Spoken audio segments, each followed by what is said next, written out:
Hey there everybody, so we're back in the garage with the Ibex 450, and as you can see I've put on the Barkbuster Storm handguards. Now obviously I did this because I wanted some more protection on the bike, more than what comes with the sort of factory wind deflectors.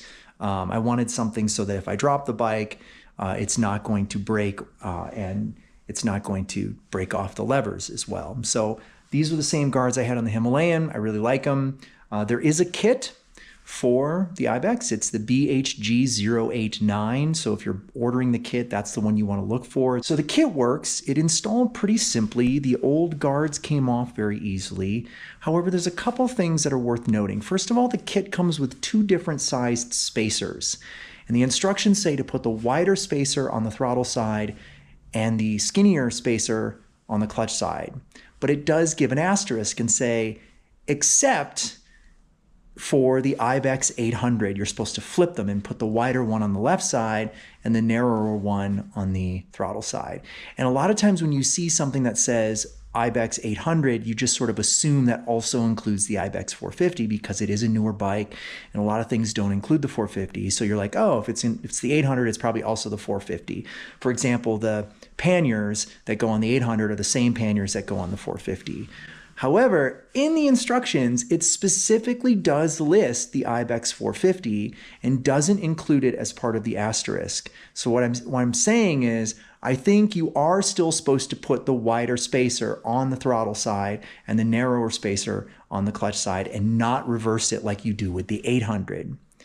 However, there is something that I noticed when I put on the bars, and I'm sorry it's dark here, but you can see here's where the metal bar here goes up and connects to the handlebar. You can see that little black component there, right here, that's attached to the sort of brake cluster. And there's a very small amount of clearance there to that bar. And so if I do drop the bike and it sort of like gets cranked up a little bit, it could nick that little piece of metal. And I'm saying this because if I put the smaller spacer on, everything would move over a few millimeters and give it more clearance. So I'm not entirely sure why the spacers are different sized. It doesn't make sense to me. It just bothers me. I'm like, why aren't they the same size? And they are different, and do I have them on backwards? According to the instructions, I don't, but they do list the 800, so it's a little confusing. And then also that clearance issue makes it like a little bit more head scratchy, like, So for now, I'm leaving it like this, and we're just gonna kind of test it out, see how it feels. And that leads to the next point that I think is worth making is that when you take out the existing handguards, there's a pretty stout bar end weight in there, and you can't reuse that. There's just not enough room in there. And so what ends up happening is, even though the Barkbusters do come with a nice bar end weight, it's not nearly the same amount of weight as what was there with the factory wind deflectors. And so I noticed that the handlebars do vibrate and buzz a little bit more at higher speed. So you're giving up a little bit of stability in the handlebars for better protection. So that's just a trade-off you'll have to deal with if you put the Barkbusters on. You're not getting as much sort of comfort in the bars, and they do vibrate a little bit more.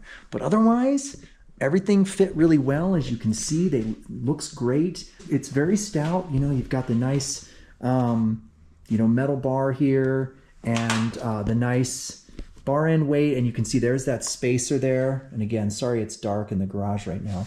And then the smaller spacer on this side, but everything looks good. You can also see where the,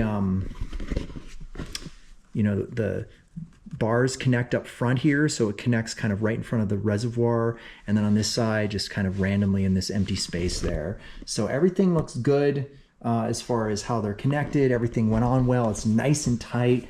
There's plenty of clearance for the levers. So everything is about the install went very swimmingly. It was great. Just the question of those spacers and was I supposed to reverse them?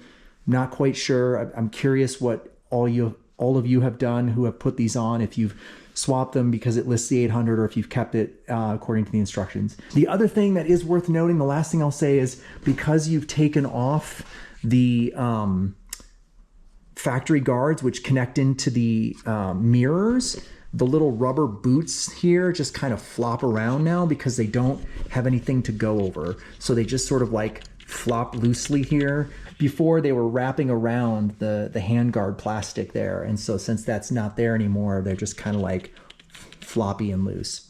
So that's the other thing, just keep in mind. But anyway, that's it. Hope that was helpful. Take care, everyone. Be safe. I'll see you in the next video. Bye.